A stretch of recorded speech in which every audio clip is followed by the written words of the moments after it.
Adrian, thank you so much for taking the time to work with me on this. I'm like so excited. This is my second membrane app. Like the first one was almost like a year and a half ago. So, okay. So should I share my screen? Does that work for you? Yeah. Okay. Awesome. And it's good to be here. Oh man, this is I gotta tell you, just this incredible privilege that I get to talk to you and get your help on this. So let's see here.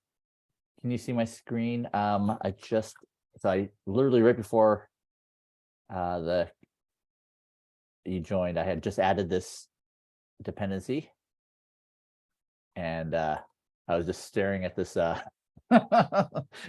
blank namespace. I was looking at, trying to figure out where to start. Oh, I had also brought up a Skia example. Skia? Oh, this is so it's a little bit confusing. So Skia is the graphics library, and Skia is another is a separate right. That's a closure wrapper around. Right. So the Skia example, I'm not sure there's actually one on the website, but you can, I mean, I can just tell you what to type in and hopefully that will yeah, stand by.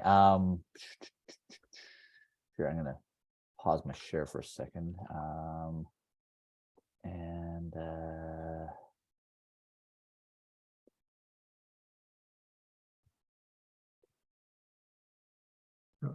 Okay. Okay. I am resume share. Okay, great. Okay, yes. I'm all ears. I have the Slack thing open as well, if that's helpful to sense back and forth. So I think one of the examples on the homepage. I'm sorry. Can maybe just to set some context for like just to catch people up. I had shown you this this thing here. This is the do you think it would be worth just maybe 2 minutes just to show the humble UI? See what you're what you're looking towards here. Okay. Let's see here. Yeah. So and I don't claim to actually understand how to do any of the stuff. I just copied if I can tell you what I copied. Okay, this is the same. Yeah. I see this error, which this is the same error that I got. Okay, right. So first you gotta kind of go to this clerk notebook I started that kind of boots the state up. Okay, cool. And then you go here, and then you go for main. That brings up this. Oh, thing. Cool. And then you sort of turn the crank on this kind of state machine simulator, give it 50 more items, and you can see the turns changing, and but it doesn't actually update these. And so so the embarrassing thing I did was like I have to manually reload the namespace, and that'll actually update the states.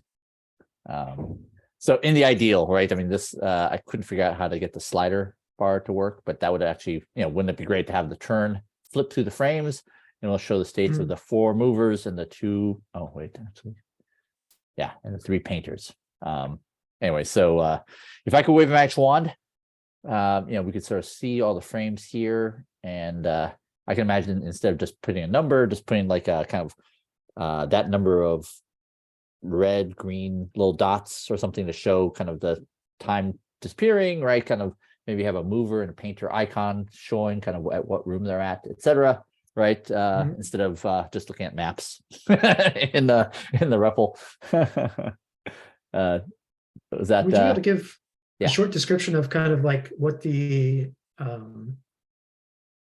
problem is, or what the what the project? Yeah, the simulator. So this is actually for the book that I'm working on with my mentor, Dr. Stephen Spear at MIT Sloan, and we have this kind of like really fun example to show kind of what goes wrong and whenever you have functional silos. And so the setup is, Steve and Jean get asked by their spouses to help kind of refurbish a Victorian house. It's like 10 rooms, And so they get Steve's in charge of the movers, Gene's in charge of the painters. And kind of in the first configuration, they work according to a schedule. So like scenario one is like, the movers start. So basically it's 3 operations. Remove the furniture from the movers, take the furniture out, paint the room, movers put the furniture back in. So you can imagine a configuration where the movers start at the top, painters start at the bottom, right? And like, that's not good. Scenario number 2 is they work according to a schedule, but there's more furniture in the room than they thought, or the painting is actually more elaborate than they thought, or someone has lead paint. So like these schedules are wildly, inaccurate. And it's just to show the in these configurations, that there's disappointment and chaos everywhere, and you have to expedite and so forth. So imagine an alternate setup where you just put movers and painters in the same team and you stick them in the room, and they just, they can work independently of each other. They have no external dependencies, and just show how it's a much smoother system. And so this is actually something I've been wanting to do for months, just trying to get a better intuitive understanding of like, all right, here's how these systems behave. And so, sorry, just to cut to the punchline is, what I love about this example is that here you have just 2 functional silos with 3 interdependent steps, and you can screw it up so badly. And yet hopefully it'll be recognizable to someone who's actually have to work in like with multiple functional disciplines. Okay, cool. Yeah, I think I have a much better understanding of what I'm looking at now. Yeah, sorry about that. So you can imagine, I just would love to show kind of like these, in the good case, right? It's, rooms are just getting done. Like there's not a lot of coupling. So like, there's not a lot of, disturbances don't ripple out. Whereas in the second case, right, every disturbance disturbs everyone else. And so just like having like emojis as like the wait times get longer and longer, people get more frustrated. Anyway, sorry, that's like what I'm trying to, that would be my magic wand wish to build. Cool. Yeah, let's see how far we can get. All right. Thanks, Adrian. All right. So what's the let's see. We may have to start with your depths, because if we're going to start with the Skia backend, that requires an extra depth. So I can probably is easiest to, or it's hopefully on the let me see if I can find it. Oh my gosh, this guy, Skia Lib. Yeah, let's see, or where'd it go? 931 beta. Yep. Oh yeah, yeah, pretty good. Flipping awesome. Okay, that's great. Cool. And then yeah, I think that's the latest version of Membrane. So we should be, I think that's all that you need in the depths file. That's amazing, Adrian. And by the way, like, is this something you had to build yourself? Like a wrapper around like a, what was a libc? You wrapped the Google built Skia library? Yeah. So, I mean, I started working on this before. So there's another library, which is done by the same guy that did Humble UI, who did Skia. Right. And so I started working on this before that was available. Oh. So I wrote my own bindings, which has its own trade-offs. But as part of that, they also created a project that will automate the Skia builds. So I actually use that to build Skia, but I have my own wrapper for it. Cool. Yeah, that is sleeping awesome, Adrian. That's so cool. Okay, got it. All right. Cool. And so we should be able to go to the main namespace. Okay.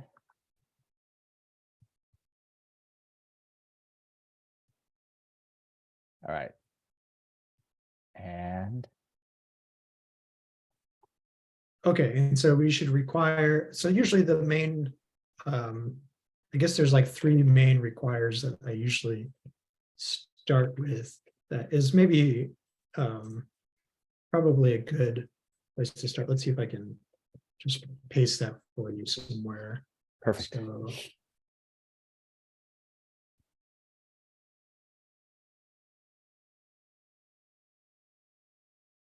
just grabbing them from, okay, I guess there's 4. Okay.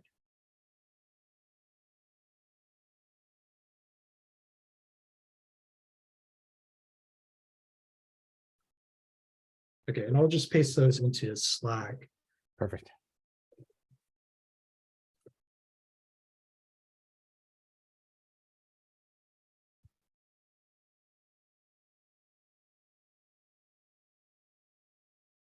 Okay.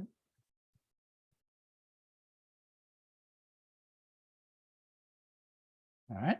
Okay, cool. Very cool. And does that load correctly? Hopefully that does, or else we may have to. Yeah. Oh, good.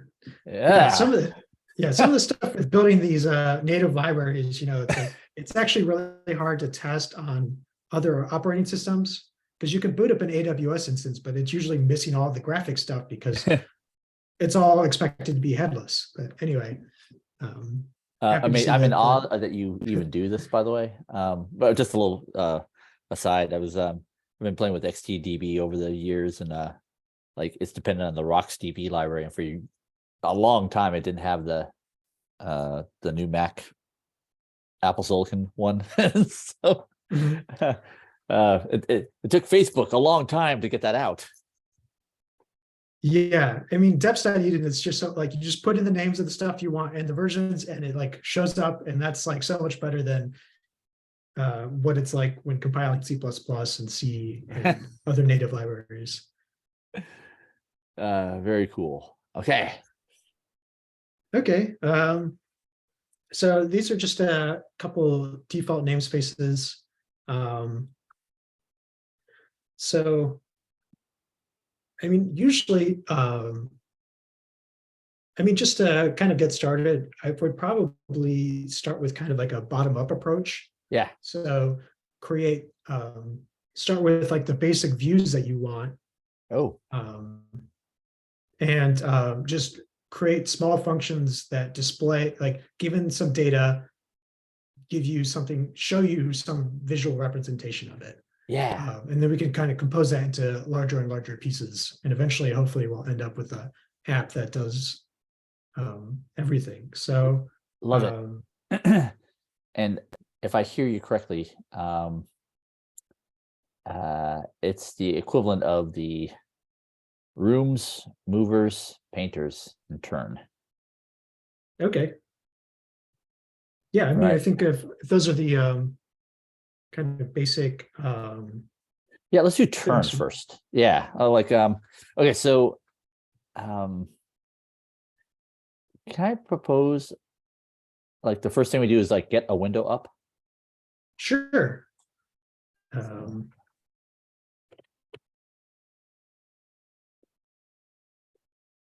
have so many questions. Like, so when you put the window up, what thread is it running on? And like, one of the things I've always noticed, like, if you destroy the window, then the REPL dies. I was like, what is the right way to even do something like that correctly? Holy cow! So, I mean, I know that with like the Skia backend particularly, that's an issue, but with the Skia backend, it should just open a new. Okay, yeah, so it worked. Oh my gosh! And then you can, if you run it again, it'll open up a new window, and you'll have 2 windows. And so and they both run their own thread. They're both running on. So this is a requirement that's enforced by the Mac OS X. Like, if you're running a UI that runs on Mac OS X, it has to run not only on the same thread, but on the like thread 1. But all of that is kind of taken care of for you. So this is all. Both of them are running in the main thread. Right. So what happens? Oh, okay. So that's actually really awesome. So if I get rid of the window, it doesn't actually terminate my REPL. Which is Right. Yeah. okay. That's nice to know. That's awesome. I love that. Okay, so by the way, I'm already so happy. I'm just gonna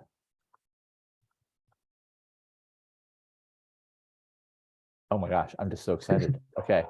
All right. So Right. So we're past, so Skia run. So Skia is a what I call a graphics backend. You pass it what I call the view function, which is a I mean, in the one that you pass to these backend is just a function that takes 0 arguments and returns a view, which is just something describing what to draw.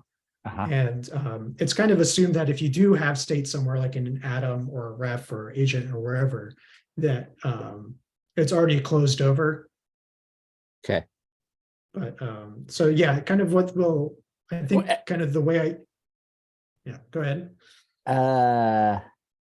So maybe that should be the second step is we have some state out there, right? Was it an atom out there with basically a list of states. Sorry, is a list of frames, let's call it like turns, a list of turn states. So should we grab, so you're saying that has to be kind of closed over in here. In other words, let's put that in here. So I mean, what I would do is just make a new function that like you can call it, I mean, what like, I mean, you can call it whatever you want, but I mean, typically what I do is I create a function that takes in the state that I want to draw, and then I return a view for that. And then to pass to the backend, I just call it with the data that I got from somewhere. Can you say that again? So turn. Okay, yeah. Actually, yep. And then yes. that will take as an argument. Yeah, whatever data you need to draw a turn. Yep. And well, okay, yeah. And then what's the sorry, it's been a while. How do I create a bounding box or a div or a if I want, what is a container for a label? You don't need a container, you can just return a label. Oh, how about if I want 2 labels? What do I put them in? Oh, so usually, I mean, usually you want them laid out either horizontally or vertically. So there's UI vertical layout if you want them on top of each other. And if you want them next to each other, you do horizontal layout. Okay, got it. Let's hear it. So okay.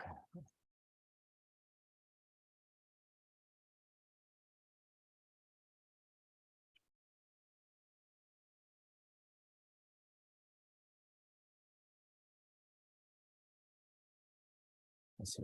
For now, we'll do states last turn.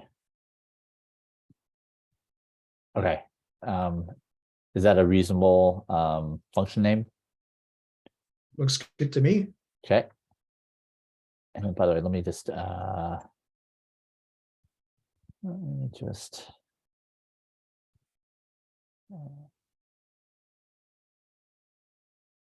that.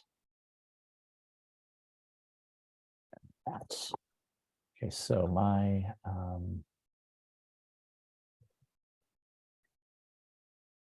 okay, so this is where the atom.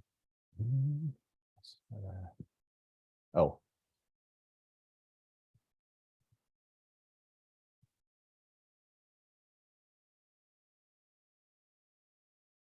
Whoops. Okay, so that is that's where the atom lives. Okay, let me just send you kind of just like an example setup of kind of what I usually do. Love it.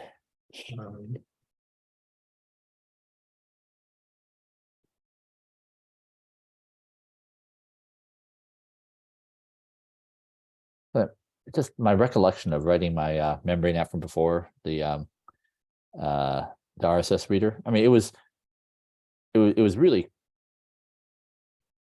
cool just to it was easy to compose like and display stuff. So I just sent you kind of just a short snippet of what I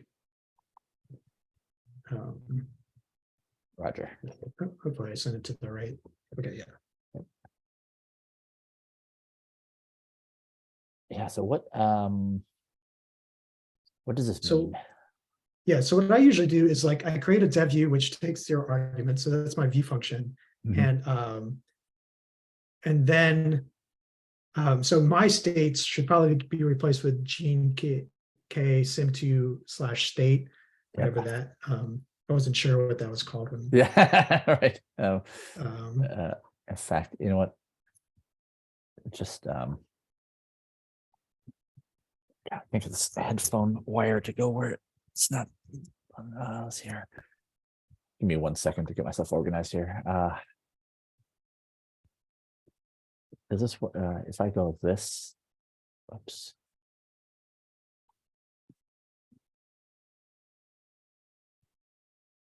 Does that work? Okay, so that's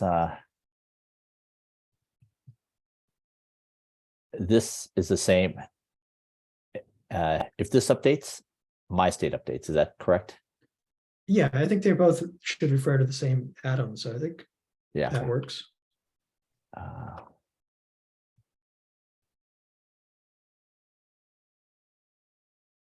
Got it. All right. So that. Oh. And then do I execute this line? Right. So then yeah. And so I open that window and hopefully that will show something. Oh, look at that. Oh, that's so cool. And then if you change the string in your turn function, hopefully it will just kind of show whatever the latest is. Okay, cool. Yeah. Wait. Okay. Okay, I didn't reload the whole namespace. I just sent that to the REPL and it magically worked. Yeah. So yeah, this is kind of my usual setup is like I have one function which is like my devview, which is what I'm currently working on. Yeah. And then I build functions for each of the small pieces, and then I kind of put those in my devview as I'm working, and I can like put whatever I want into the devview. And then later on, I build my application and I create something that's not the devview that also composes the full application together. But the devview is just like whatever I happen to like want to see. And that way I can just have the window open and continue working on the app while it's running. Actually, let me just capture some notes here.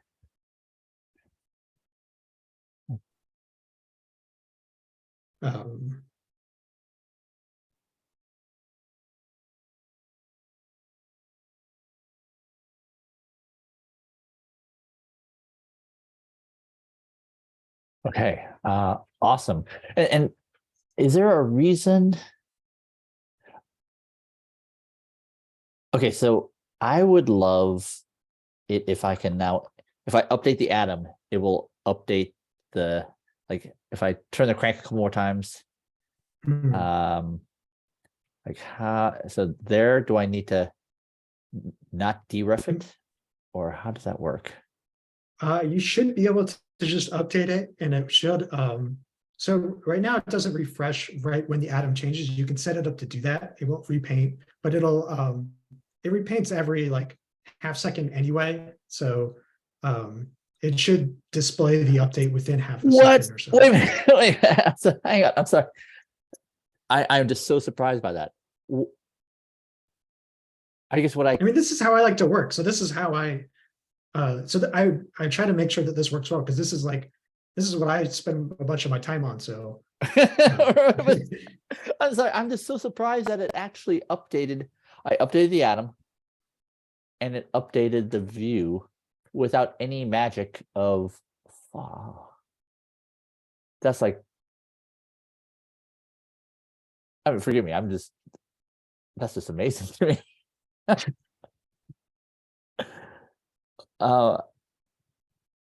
And you'll admit that will surprise a lot of people, right? This doesn't, not me. I thought I would have to add a watcher. I thought I would have to, I don't know, send an event. So that what does that?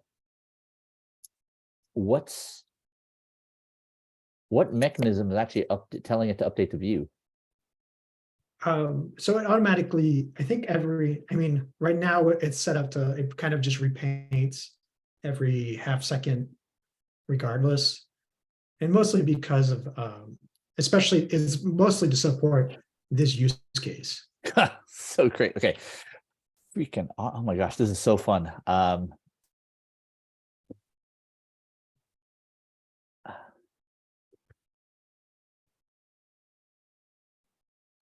Okay. So can you give me just a moment, and I'm going to do exactly what you suggested, which is let's render the rest of the state. And this will take me like let's see here. So before I have turn, we'll do slider later. All right, slider will go top, and then we do the rooms. So the rooms look like this.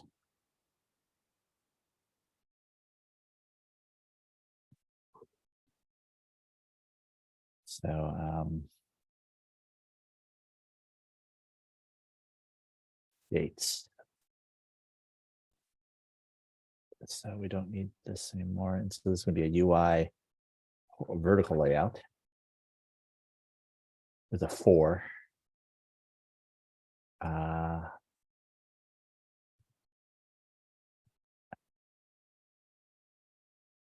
It'll be a UI label.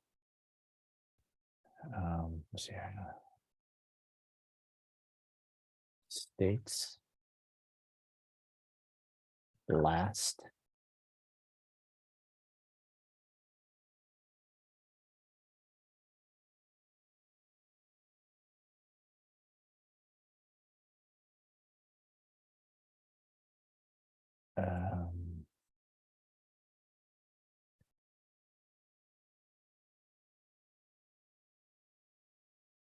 Rooms.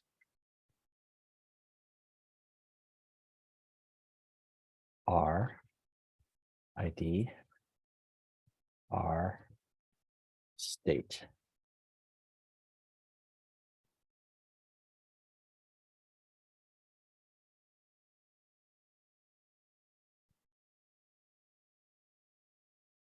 All right, this can't work. Okay, well, all right. Is it because of? Okay, yeah. So this is kind of the first embarrassing thing, which is when it encounters an exception, it just No problem. closes the window. Yeah. But yeah, let's see. Okay, so it's this is a common thing that I've run into. So vertical layout accepts each element. It doesn't accept a sequence, it accepts kind of individual arguments. So if you just put apply before UI vertical layout, it should hopefully fix the. Got it. It doesn't take a sequence. It has to take the elements. Right. Got it. Yeah. So I think and yeah, I think there's one extra parenthesis. Yeah, exactly. Let's see. Hang on. Let's see here. Oh wait, no, this.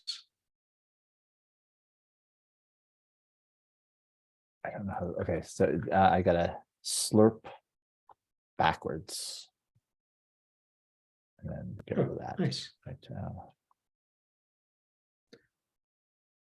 Okay. And then. Oh, wait, that's so cool. All right, but we lost our turns. What happened? Right. So it's not. So if you want to show the turns and the rooms, you need to either put that in a vector, which will put them on top of each other, which is not probably what you want, but you could do that, or a vertical layout or horizontal layout. Need some here. Yeah.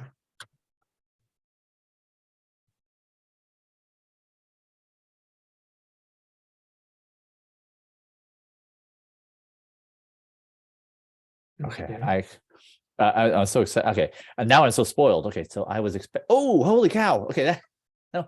Okay. Yeah, I don't know why I didn't why you had to click on it, but anyway, yeah, there you Oh go. my gosh, this is amazing. Holy cow. Okay, so let's finish. Okay, let's see here. So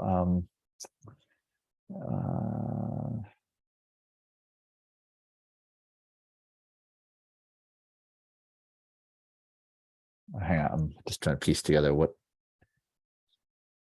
I had done here.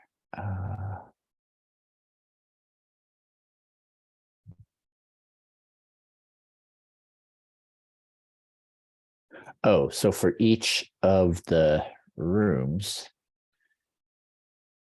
can I do this? I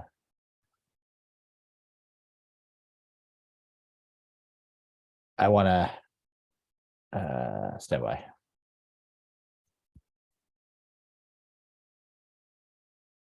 So if I want to put multiple labels on top of each other for each room, You could just use another vertical layout.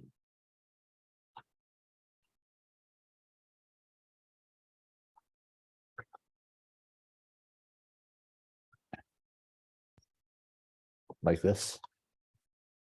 Yep. And then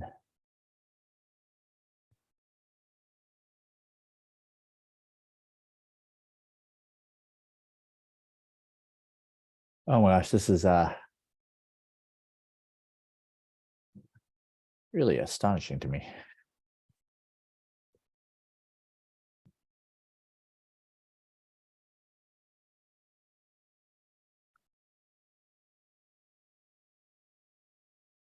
Here.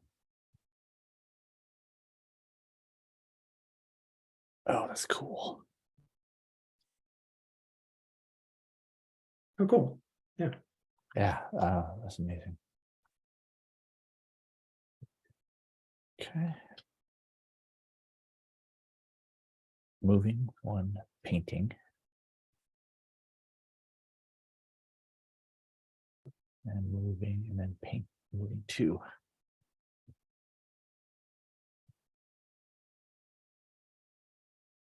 Oh my gosh, it worked. Okay, and then to get a little vertical separation between the rows, I just It's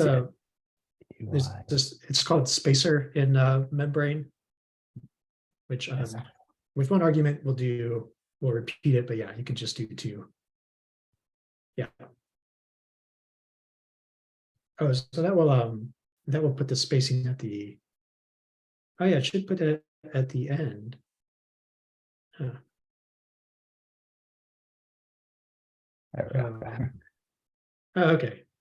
Okay, maybe I forgot to refresh. Oh, this is great. Okay. Wait, no.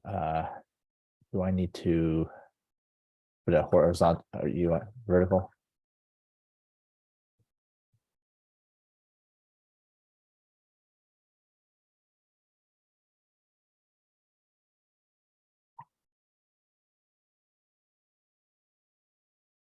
I'm using Tony K convinced me to use the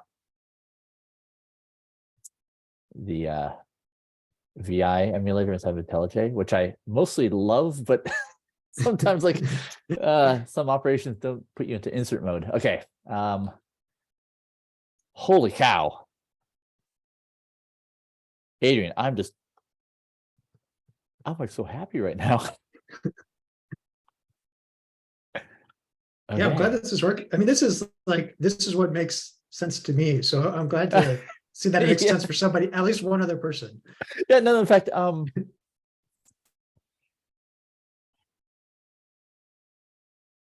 here, this is gonna at the risk of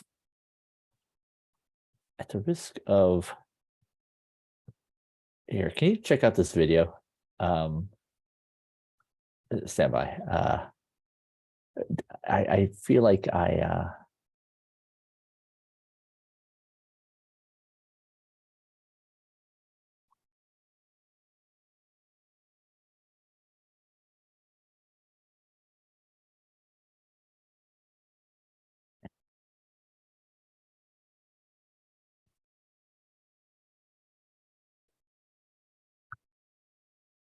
can you watch this video real quick while I just type away here? Just to convey Sure. like how I feel right now. I mean, it makes me so happy. It almost wants me. Well, I almost want to cry because it's like this stuff is so hard. This video is like a woman using Photoshop, and she figures out like something that would have saved her like hours and hours of time a week per year, you know, for years. Check out this one video. Oh, I think I've seen, I mean, I follow you on Twitter, so I think I might have, this looks familiar. Let me watch it. Yeah, and I just keep plugging away here. This is awesome.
Oh man, the emotion on that video is so, I can identify with so much. I mean, I shared with you a story like I spent hours trying to get something to update, and it's like one of those things that was supposed to take 15 minutes. And next thing I know, it's like 2 hours later, it's after midnight. I'm like, what the hell am I doing? I'm too stupid to write and after updates. Okay.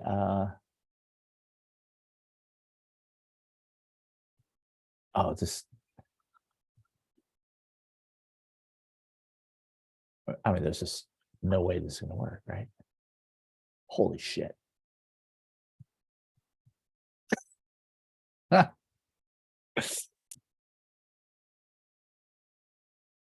Oh, this is so amazing.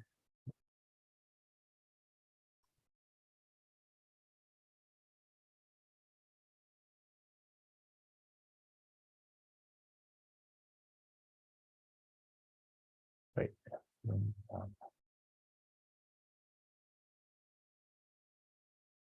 Let's see here. It's a string. So if room num. Oh, this is so exciting.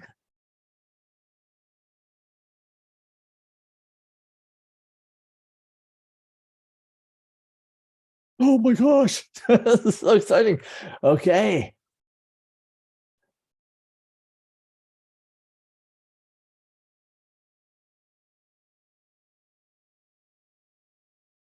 No labels. Let's see, how do I put a, oh. Okay, so let only returns the last one. So how do I, so it's right now, how do I wrap this up? So you can, I mean, you can do another vertical layout. Another common thing that I do is, so 4 returns a sequence of views. Yeah. So you could use the built-in closure interpose, and that will interpose. So if you want to like put spacers in between stuff, Yeah. because I mean, you could have it so it has like thing, space, and even Yeah. the last element will have space behind it, but interpose will only do in between. But you could also, yeah, or you can just do a vertical layout with those two, with those two things. Just because I've never used interpose this here, so that has to go on the after the for. Yeah, it should wrap the for. Interpose. Wait, so here, let's see here. So UI spacer 25. Like that? I think so. I think hopefully. Oh my gosh. That's amazing. What the? Oh my gosh. Okay. Right. Bear with me for just a little bit more. And holy cow. All right, so painters is super easy because it's exactly the same as this. This is painters.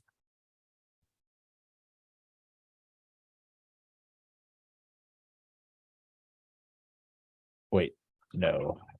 Whoops. Room, it's movers. Painters.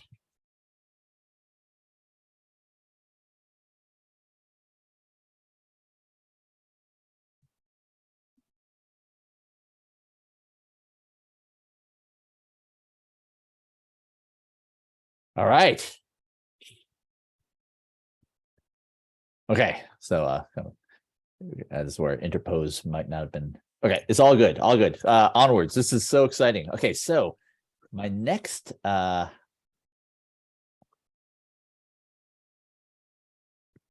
movers, painters, rooms, all rendering. Okay, so let's see here. So the next trick right, is, could we do a slider bar or a number or a key so that we could flip through every frame?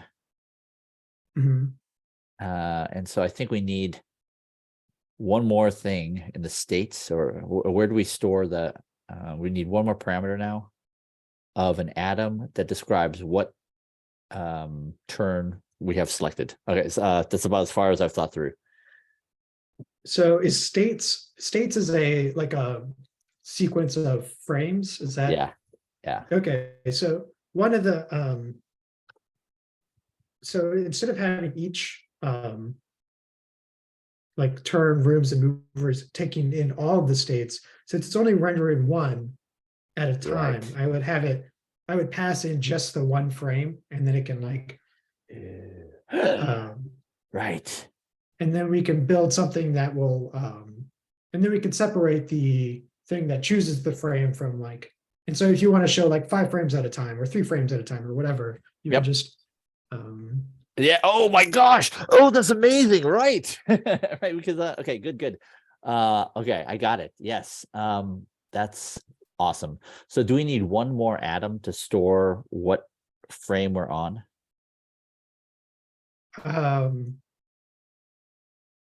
Yeah. So I mean, yeah, so there's a couple different I mean it's like flexible, like there's more than one way to do it. So there's like, you can use state management from outside of Membrane. Membrane has its own state management option that you can use. And you can kind of choose which way you want to go there. I think the one that's going to be more familiar is probably just doing kind of state management more that's similar to reframe. So yeah, if we put a atom that contains that app state, we can do that. But there is yeah, I don't know. Yeah, I mean, I've never walked through this with or it's been a while since I guess I don't know if I've ever like walked through this with somebody, so I'm not sure how easy it is to pick up on learning membrane and on top of also learning kind of the state management that comes with it. Oh, I like if the idea is like use the state management like reframe or Falcro. No, thank you. No, I just want an atom. Yeah. Okay. Yeah. We can. Yeah. Let's try this.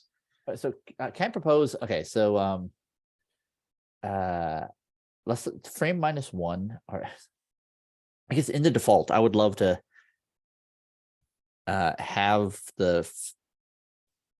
I don't even know how to implement this, but in general, we show the last frame. And so if we're on the last frame, right, if as new states come in, we just stay on the last frame, whatever that is. So on the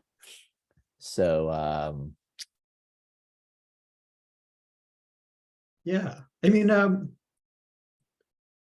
yeah, using -1 as convention, or like a keyword that says last frame, or I think, yeah, I mean, this is kind of up to you. But, yeah.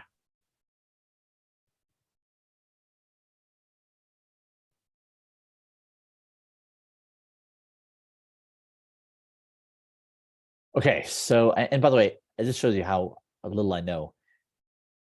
Do I do def or def once? Does it? I often get screwed. I screw it myself, like when I do a def on an atom, and then I accidentally def over it when I reload the namespace. Right. So, like, does it matter? Yeah, I mean, it can matter if you, I mean, if you pass the atom in to a function. But usually, yeah, usually I like the common pattern that I use. I mean, I think there's more than one way to do it. The pattern that I typically use is I use the def once, and then I also have a separate function that says init state, which will like reinitialize the state. So that way, because then it's really annoying from the REPL to totally. Otherwise, it's really annoying to like. Right now, it has just frame as the only keyword, but eventually you add more stuff and you want to like put that in your atom. And so in its state, okay, so we already have the atom, and now we're gonna sort of we're gonna do a reset app state. Yeah, I think it's missing some the argument list, or the empty argument list, but yeah, that's basically what I do. So init state, usually the def end, I think, is missing the. Yeah, thank you. Got it. Right, and yeah, I put in that kind of stuff in the init state. Got it. So that way, at the REPL, I can like, you're working on it, and then you want to start over again. Yeah, and so just we'll just change this to a nil. Yeah. Nice.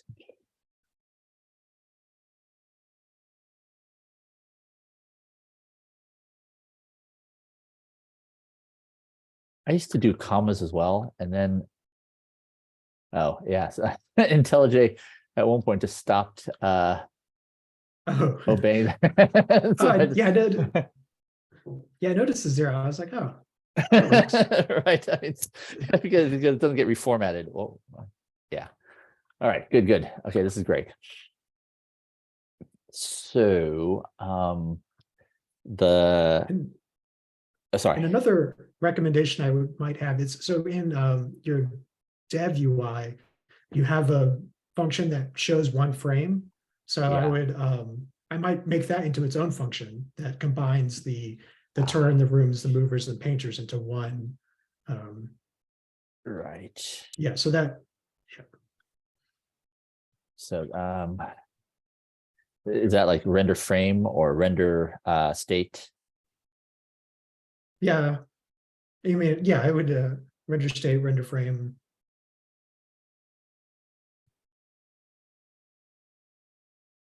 And then we'll do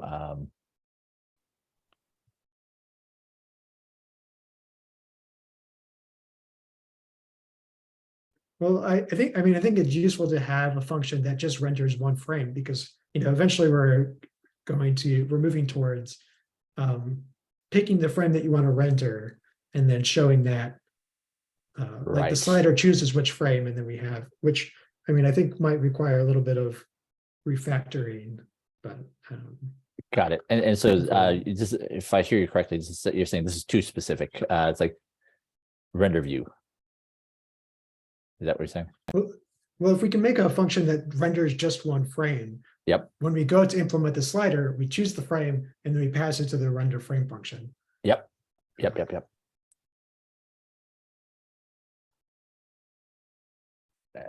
the devview can be whatever. So if we want to like go back and just work on the turn, we can also do that. Yeah.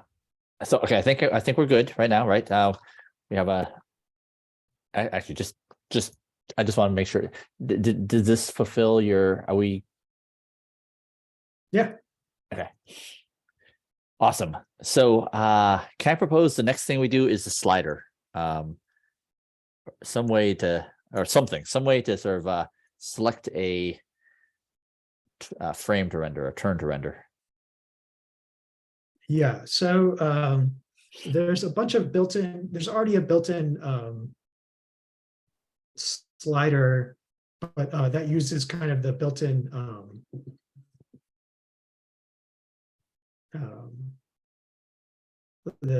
membrane state management, but that will require a little bit more setup. We could also just build a really simple pager, which is something that I do pretty often.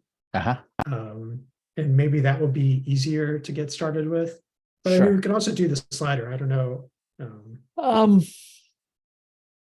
I'd even be happy with keyboard events or anything to I'm up for what do you think is well, yeah, let's start with the pager that does can have like little buttons and also to respond to key events. Ooh. And then well, we can replace that with a slider if we want that at some point. Because that's kind of like an easy thing to implement. Okay. So so the selector, all it's taking in, I mean, we can have it work directly with the frame of the look at. Right. So appstate. Is that what you're saying? It should take an appstate. I mean, I actually think let's have it take in just the page, just the number that well, actually, I guess for a pager, we need to know what page we're currently on and the total number of pages, because obviously we don't want people to go past the last page. So I guess those are the two arguments. Yeah, I would.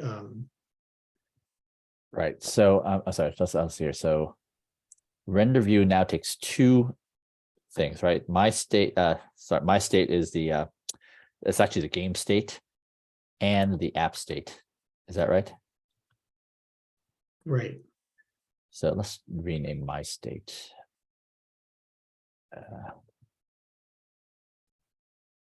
This is the game state, sim state.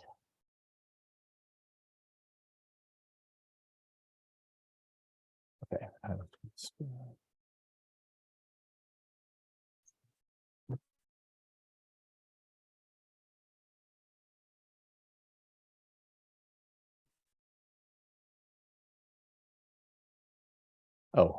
renderView now takes two things. That's sorry, just trying to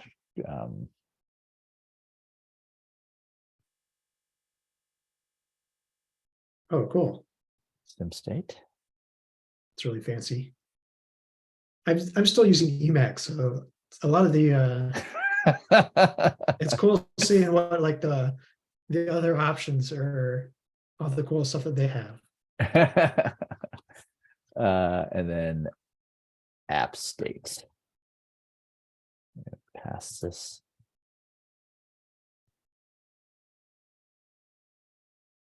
Oh, let's yeah. Whoops.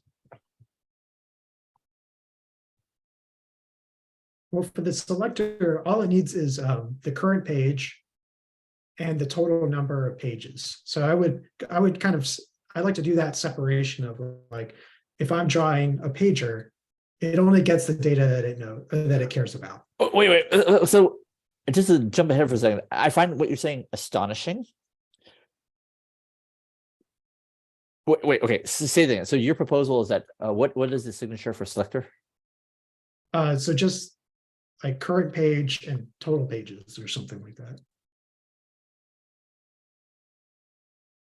But how does it change the app state? Um, we'll get to that. Okay, yeah. All right. So so do you want me to fill in the signature right now? Yeah, that sounds good. Okay, so it's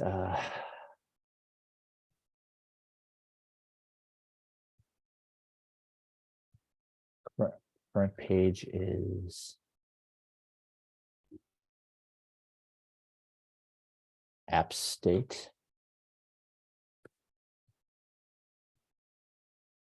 And it's frame.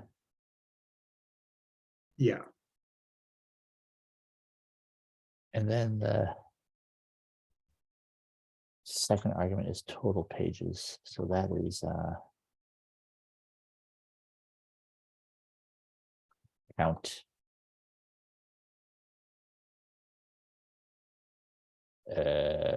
So sim state was last. So it's like count sim state. Okay. Cool. And then, I mean, just as a, like what I usually do is, so right now we're working on the slider. We don't actually care about all the other stuff. So in the dev view, I would just do a slider, because right now I'm not working on any of the other stuff. So like, let's just look at what the slider looks like. So I would change in the dev view, I would maybe comment out the render view and then do just the slider that I'm working on. Oh my gosh. So that way I can, like, I don't have to like, I'm thinking about one thing at a time. Wow. Right. Yeah. I mean, you can have both, or you can have multiple instances of both, but this is kind of, and in fact, you don't even have to have it tied to the atom state. You can also just type in concrete numbers 5. if you want to, like, right. Okay, yeah. got it. So, yeah. Okay. Um, Great. So what did I screw up? Render view, wrong number of arguments to render view. Oh, that's weird.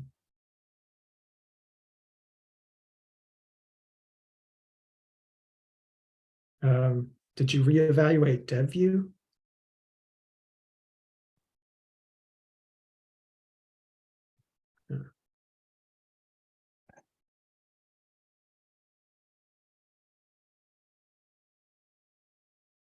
Oh.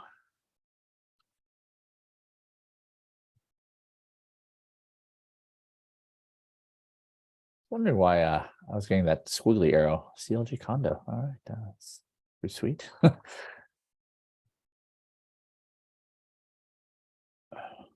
Did you reevaluate the devview function? I did. Okay, and maybe the other thing is the selector is we haven't implemented that. I'm not sure if we put anything in there yet. Right. Yeah. Oh, that shouldn't. Oh. Okay. All right. Good. I feel like it should have not just shown a black screen, but anyway, I'm glad we're back on track. Yeah, no, it's good. It's great. Okay. All right. Okay, so we in fact, oh, right.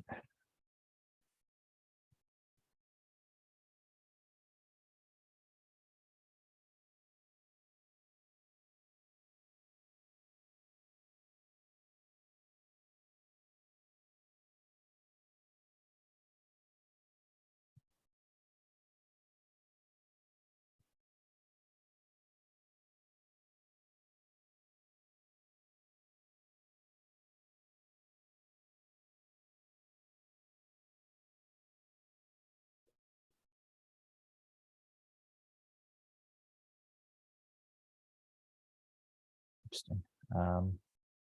Because our current page is isn't a number, it's a keyword right now. Ooh. So yeah, we'll have to check the current page to see if it's a keyword, and I love use, it. Okay. Yeah, there you go.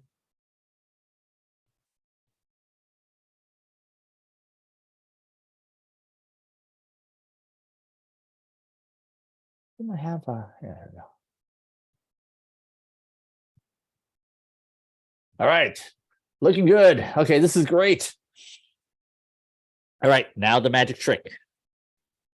Cool. So usually I mean, because I've made a pager like a million times, what I usually do is like a horizontal layout of a like a decrement button, Yeah. the label, and then an increment button, or Yeah. some kind of variation of that. We could also do key presses, whatever. Oh my goodness.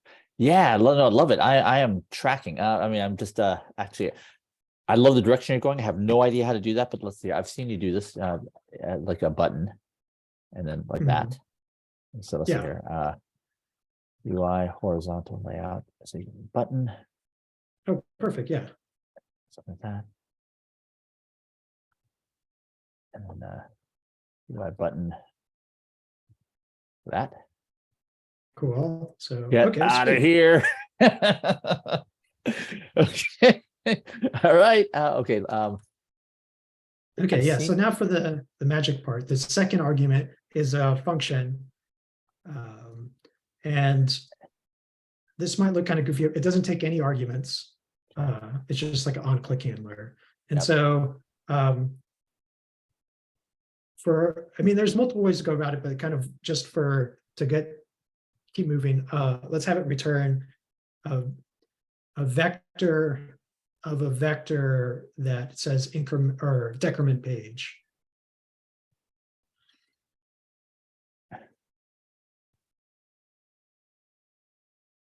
Oh yeah, decrement frame. And by the way,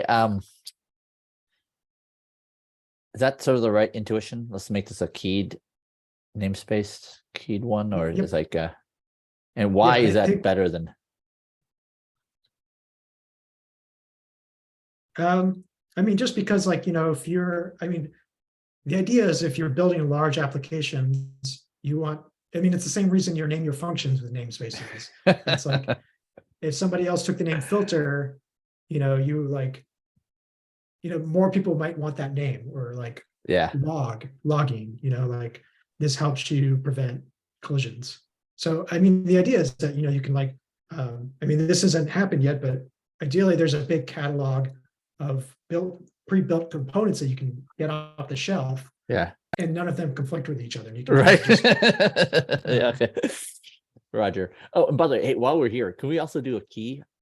Oh my gosh, this drives me effing batty. I love keyboard accelerators.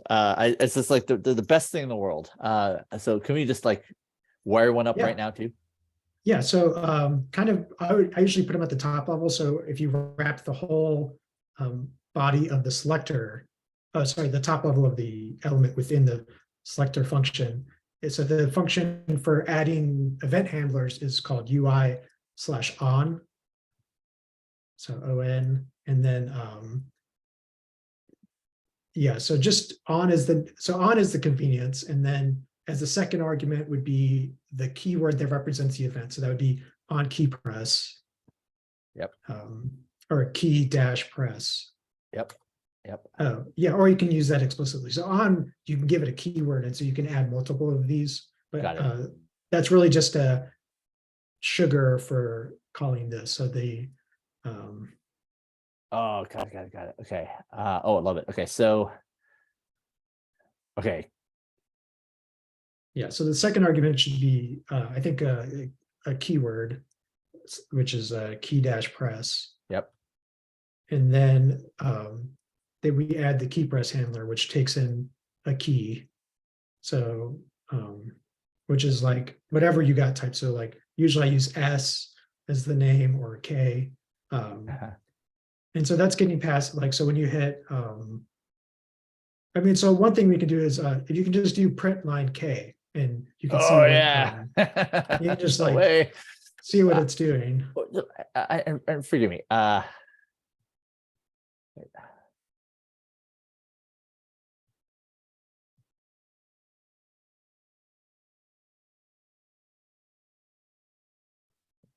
And then the third argument, yeah, there you go. So hopefully, yeah, you hopefully if I'm you just do this, can't work. No, what the what's okay, the yeah. so what maniac? I've never so the in everything else, like every JavaScript app, every whatever, like the keyboard handler event gets put to like some sort of top level app thing. Not so how is this thing like when I hit a key, does it get dispatched to all the? I mean, what? This is so surprising and so wonderful. Yeah, so for the way, I mean, the way we currently have it set up is like you can have a key press handler anywhere and it'll go to anything that adds the key press. Typically, that's not what you want. Usually you have some sort of focus system. So like there's a text area and maybe you have multiple text areas and focus helps you choose which text areas respond to the events.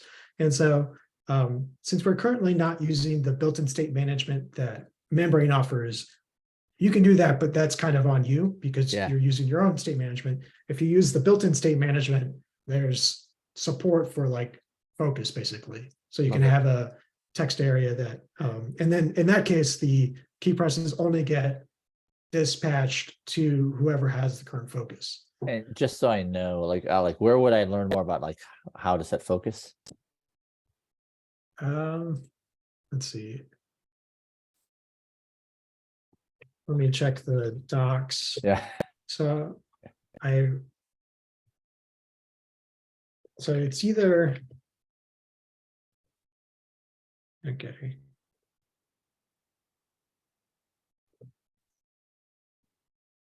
Okay. That is a missing piece. So All that's good. why this video is great because now I can rewatch it and go back and like, okay, here's all the places we got stuck and were clunky, and now I have a to-do list for what to Love go it. fix. Okay, and so is K is that a character? Is that a string? Is that It's a string, except for the special keys like I mean, I guess if you still have it on the old version of the function, if you hit enter or backspace, I think those are keywords. got it. Okay. Yeah. Yeah, unfortunately, it's not something I have memorized. I just kind of this is also what I do. Yeah. Because I just print it out and like, oh, okay, when I press this is what it was. Love it. So can I do a case with a string? Or is that do I need to Yeah. on? Yeah, you can do that. Wow. It's awesome. Okay, so then Yeah, and you can also do like if you have parentheses, you can do like open paren, the string K, and then like the string space bar. You can have a lot of times like for forward, I use like, you can have multiple keys that do the same thing. oh. Wait a minute. Say that again. So in the case statement, if you give it a list as the case thing, you can have it multiple wait. multiple values that Are do you the same saying thing. you're saying this is what you can do in case? Yeah, I don't know. Hopefully, maybe there's an example there. Oh so my gosh, do it. what? Yeah. So if you put in multiple strings there, you can have like enter and space and K and the letter K. What? Oh my gosh. I didn't know that. Yeah, most people learn that the hard way where they give it a list and they expect it to match on the list and it doesn't work. Yeah. So wow. Okay, that is really awesome. Okay. And by the way, I want to be cognizant of your time here. And by the way, thank you so much for this. Is like freaking amazing. So J is next frame. Okay, so I'm sending these events. Whoops. And then kind of just because I've already done this a bunch, if you add a nil as the last thing of your case, so otherwise it'll throw it. I mean, it's not it'll just clog up your log with exceptions anytime you hit anything other than JK. Yeah. So nil just is a default. So got it. Nil is like a default do nothing. Oh, and then it returns nothing. It returns a nil. Right. Sweet. Okay, great. So where do these events go? So with the built-in state management, you can just kind of create effects that handle that. But since we're not using that, I mean, one way to do it is to put it directly in the selector. And I don't necessarily like that because it kind of like it couples the selector with like one very specific duty. But that's one way to do it. The other place to do it is where you use the selector. So we're using the selector in the dev or in the frame view or somewhere, and then you can do on. And so when you do on key press, you can also do on next frame and then do it there. I'm not sure if that. Oh my gosh.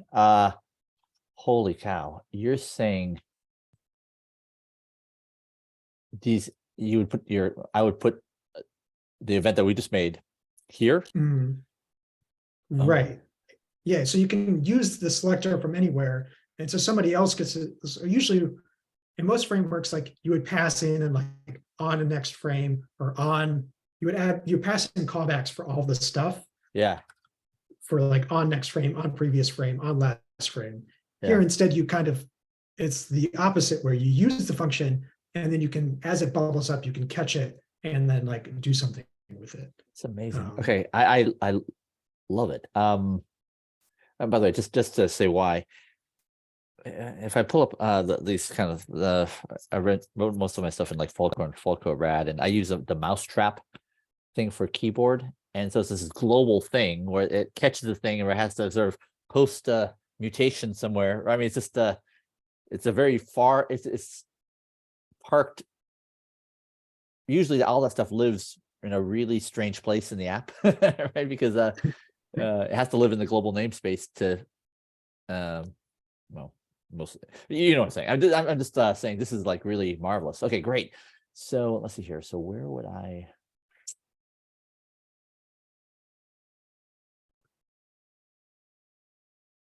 Yeah, so maybe here in the renderView function, we can. Right. Yeah. Wait. But wouldn't it make sense to change it here? Because now we can. Yeah, we can do that. Yeah, I mean, this is like, yeah. So like if the built-in state management has kind of like, here's how you should do it. Whereas like, if you're on your own, you can do whatever makes sense to you. So we can also just do it in place here. And maybe that's kind of easier just to keep moving without yeah. And am I doing this right? So it's like next frame. I think it would have to be, I think you'd have to wrap it again. I'm actually not, because the order oh, actually I wonder, I think actually if you put it above it, so it's like the mental model is it's like bubbling up. So if you put as long as you put the next frame before the key press, I think, you know, Got it. It will, then I think the nesting will work. Like you're saying here. Yeah, and I think you don't need to wrap it again. I think you can just have next frame. I think. This is we're doing a little bit of science here. Yeah. Let's see here. So by the way, can I pass in an argument here? Yeah. Oh.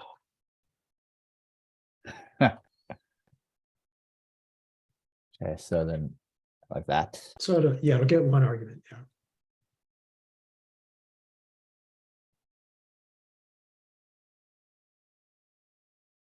Yeah, so let's see if this works. Hey. What sort of black magic is this? This is amazing. Oh my gosh. Hey, by the way, can I just mention like one thing I would just that would make me so flipping happy? So I had mentioned earlier, like when we first talked, like the thing that I loved about like the MFC framework from the Microsoft C++ MFC framework is that you could create a menu bar. And it was just the easiest way to like say, file, edit, do this, do that, right? And it just, and because it could be like, recursive, it was just like the easiest way to hang off. Like what I would do is like, then I would make an event, I would say events, next frame, previous frame, whatever, right? So I could actually build those out and just have them somewhere. It's just this ultimate,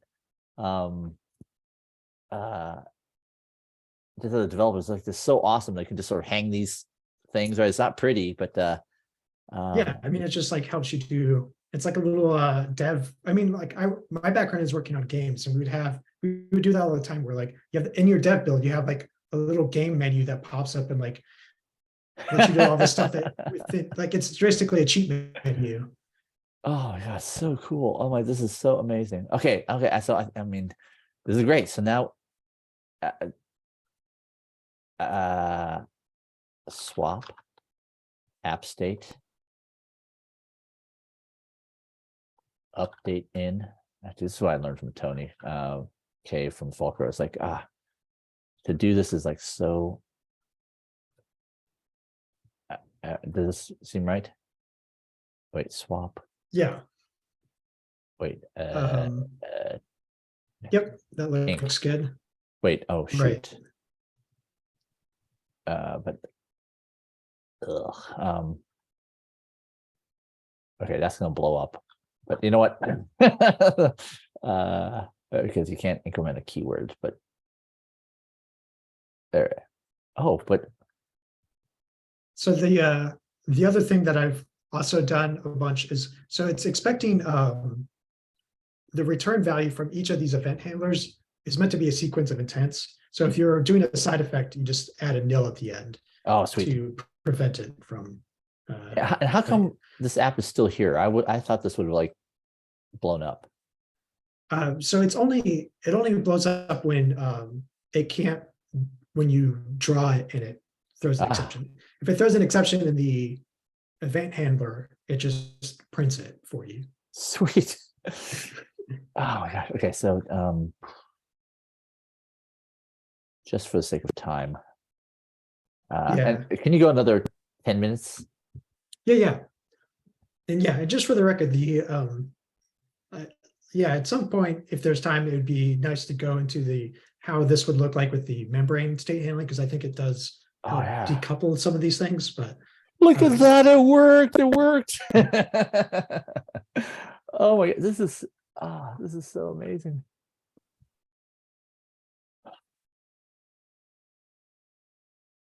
Wow. Oh, cool. Oh, and so if you click on the buttons, does it also do the right thing? Well, that one has not enough arguments because it's expecting the. I was talking about when you click on the button. Sorry. The next frame button. below. Wait. Button below. So I have to add a. Well, I mean, right now we only have the next frame handler, but yeah, that one is yeah. So hopefully that button should also. Yeah. Oh my gosh! What in the world? Okay, so this has to be a two tuple is what I'm hearing. Only because so when we wrote our next frame handler, it accepts one argument. So if we got rid of that. Wow. So if we got rid of that argument, then it would be required to not. I mean, they've got to match is the only thing. No kidding. Actually, yeah, so I found that. I'm just used to reframe. It's like I always forgot to put the arguments, and so just oh my gosh. Oh. Wow. Okay.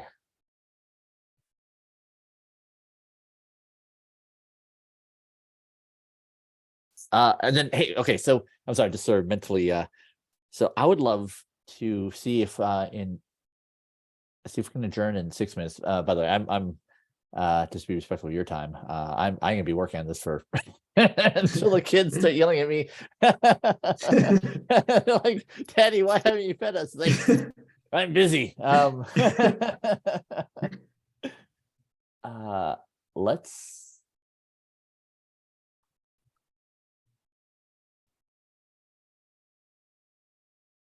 Oh my gosh. Okay, we can do this. Let's see here. So in the render view, we're gonna let's do the rooms. Let's change it. Oh yeah. So turns will now be. I'm just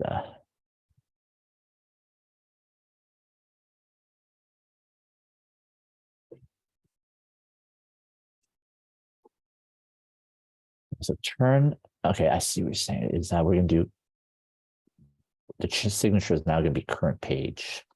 So we are going to do, I feel like I want to just do appstate.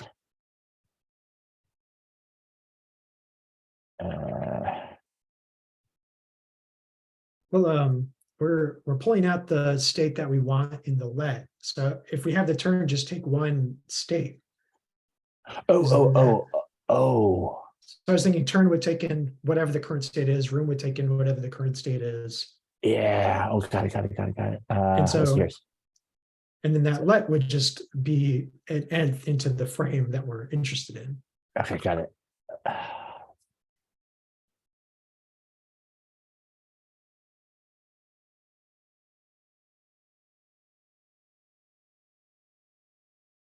State is now nth. And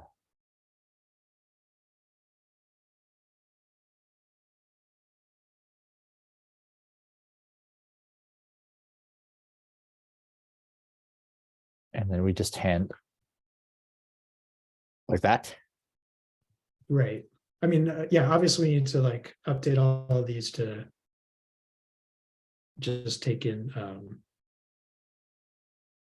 Oh yeah, there you go. Oh my gosh. What in the world? Oh my gosh.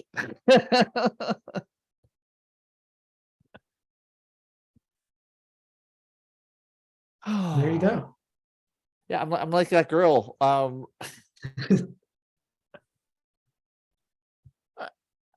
mean, I don't think I'm prone to hysteria, but this seems so different than every other UI framework I've ever worked on. Oh my gosh. I mean, it feels like that's not quite true. I mean, it feels as easy as it was way back when. I mean, it's just. Yeah.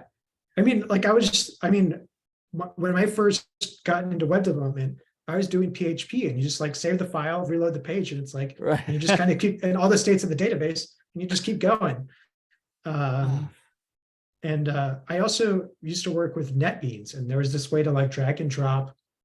You could just drag and drop buttons and text areas and then write code. And I've also worked with Flash, where you kind of like drag and drop stuff and then you add handlers and then you hit play, see if it works. And so, I mean, I think you were talking about like a direct manipulation UI builder. And here we're still having to do the thing where you type out UI label and vertical layout. So the goal is to get back to where we were 20 years ago, like you were saying, where you can just drag in some labels, connect it with some data, and keep going. Oh my gosh. I love it. This has been so fun. I mean, that's amazing. I mean, it's just this is just an eye-opener. Thank you. Yeah, so what am I gonna work on now? I mean, I'm gonna have a keyboard. I know exactly what I'm gonna do. I'm gonna make it so it handles the last frame. I'm gonna watch I'm gonna be able to watch all the I'm gonna come up with a way to kind of watch as a movie all the frames. And I feel like I don't want to be naive, but I mean, I think I can do that like in an hour. I mean, it's I might slack you and say, I'm an idiot. I'm just as bad at this as I was with everything else. Oh my gosh. And just one tip, if once you get to the part where you're walking through the video part, Yeah. so probably what you're gonna do is here, let me put you on the screen that has the camera, so I'm not looking off into space. Yeah. So you can update the atom, and to get it to repaint immediately, when you call Skia run, it returns the window info, and inside, which is a map. So basically, Skia run returns a map, and inside that map is a repaint function. So if you want to like update the atom and then have it refresh immediately, you can just call the repaint function that's returned by Skia run. Oh. Okay, wait. I see in the map. In fact, here, can I show the screen again? Yeah. Yeah, okay, I see it right here.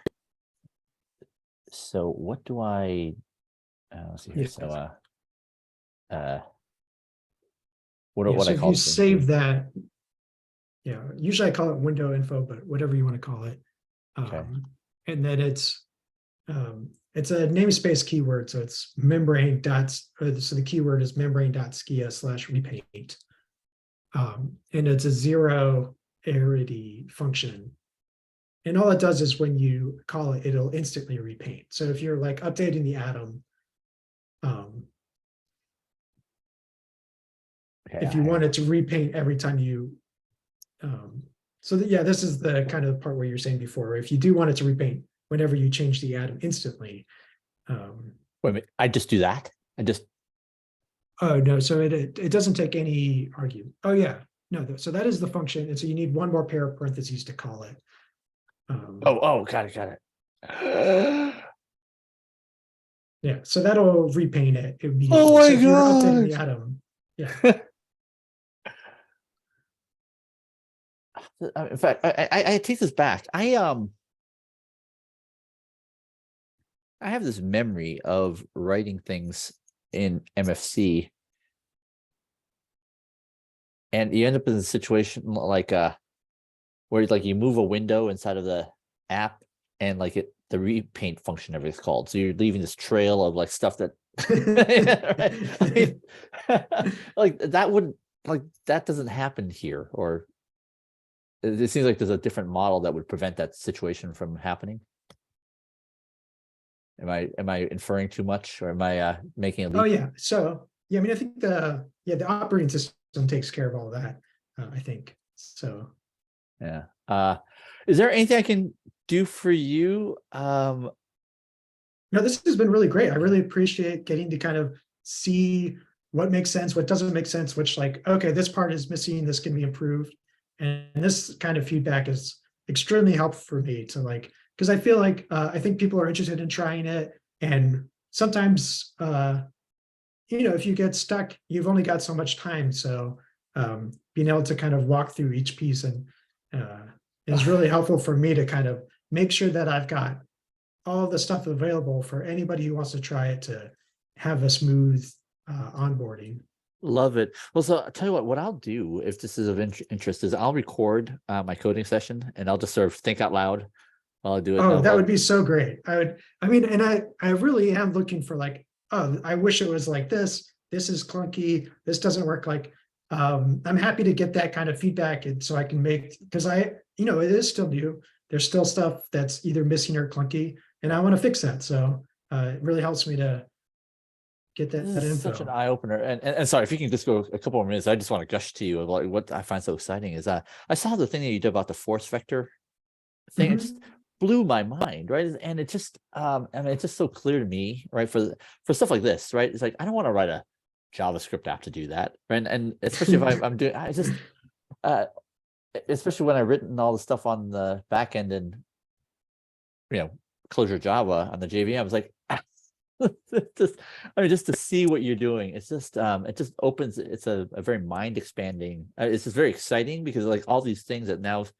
sort of seem within reach, right? I was just, it's exciting. Awesome. Cool. Well, I'm gonna stop this recording and then I have a question for you. Does that work? Sounds great.